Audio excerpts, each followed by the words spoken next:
Liderato ng Senado sinabi na posibleng sa Hunyo na magsisimula ang impeachment trial ni Vice President Sara Duterte. Ang sentro ng balita mula kay Bernard Ferrer live.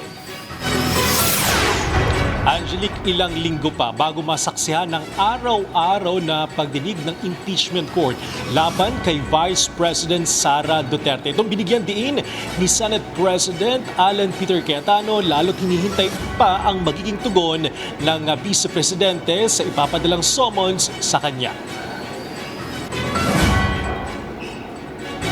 Bagamat nag-convene na ang Senado bilang impeachment court para litisin si Vice President Sara Duterte Carpio, hindi agad masisimula ng formal na pagdinig sa kanya dahil may mga prosesong kailangang sundin muna ang impeachment court. So mangyayari nito, medyo ilang linggo pa bago mangyari yan yung nakarogue na araw-araw na. Bakit? Kasi may 10 days pa para sumagot ang Vice President, tapos 5 days pa, tapos pre-trial pa. Okay. So yung actual na trial, malamang yan, tatama yan naka-break, so malamang yan, maka-araw-araw kami, pero may committee hearings. Sa ilalim ng Article 7 ng Rules of Procedure, ang impeachment trial inatasan ng Vice Presidente na humarap sa plenary hall ng Senado sa sandaling may matanggap na abiso. Matapos formal ay may presenta ang Articles of Impeachment, mag-issue ng writ of summon kay Vice President Duterte na inatasa maghain ng kanyang sagot sa loob ng non-extendable na 10 araw matapos niyang matanggap.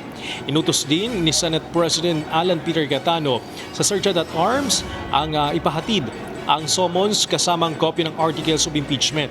Maaari namang maghain ng reply ang prosekusyon sa loob ng non-extendable na 5 araw mula nang matanggap ang sagot. Pinapayagan na magkabilang panig na maghain ng mga pleadings at annexes personal o sa pamamagitan ng electronic mail. Samantara, formal lang iniharap ng House Prosecution Panel ang kanilang formal entry of appearance matapos manumpa ang mga senador bilang senator judges. Ang formal entry of appearance ay personal na isinumite ni House Secretary General Cheloy Garapil sa ngalan ng 15 o 11 prosecutors na inihalal ng kapulungan. Sa pleadings, itinalaga bilang lead prosecutor si House Committee on Justice Chair at Batangas 2nd District Representative Jinky Beatriz Luistro.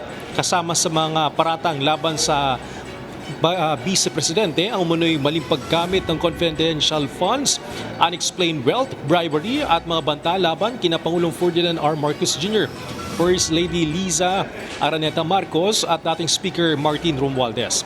Bagamat inaasahang magiging abalang Senado bilang impeachment court, tiniyak ni Cayetano na magpapatuloy ang mga committee hearing upang matugunan ang iba pang prioridad ng mataas na kapulungan. Ngayon, pagka nagka-session na ulit, yun ang mas malaking challenge kasi kung tutusawa yung everyday, kailan tayo magsasesyon. Pero we will balance it. But I want to take the minority because they're statesman and professional enough.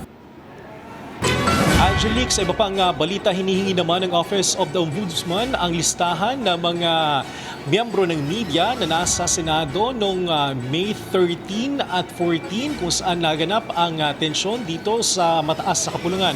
Bahagi pa rin ito ng investigasyon sa umunoy tensyon sa pagitan ng USAA at umano'y tauhan ng NBI. Maliban dito, hinihingi rin ang log entry ng media personnel na pumasok sa mga nabanggit na araw. Angelique? Yes, Bernard, gaano kahalaga na mabantayan ng taong bayan ang number game dyan sa Senado, kaugnay pa rin sa impeachment trial ni Vice President Sara Duterte?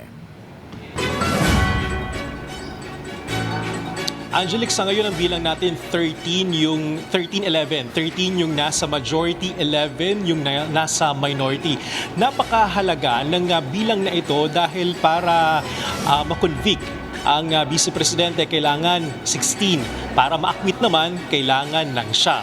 Sa ngayon, yung numerong ito ay malabo pa sa mga oras nito, lalo't hindi pa naman nagpapatuloy ang pagdinig at hindi pa dyan natatapos, Angelique, yung usapan naman ng pagpapalit pa rin, posibleng pagpapalit pa rin ng liderato ng Senado. Kaya yung number games na inaabangan natin dito na 13-11, makita pa natin yan sa mga susunod na linggo, araw o linggo kung magbabago o yung numero yan ay mananatili, lalo na pag nagsimula na, formal lang nagsimula ang pagdinig dito sa Senado. Angelique?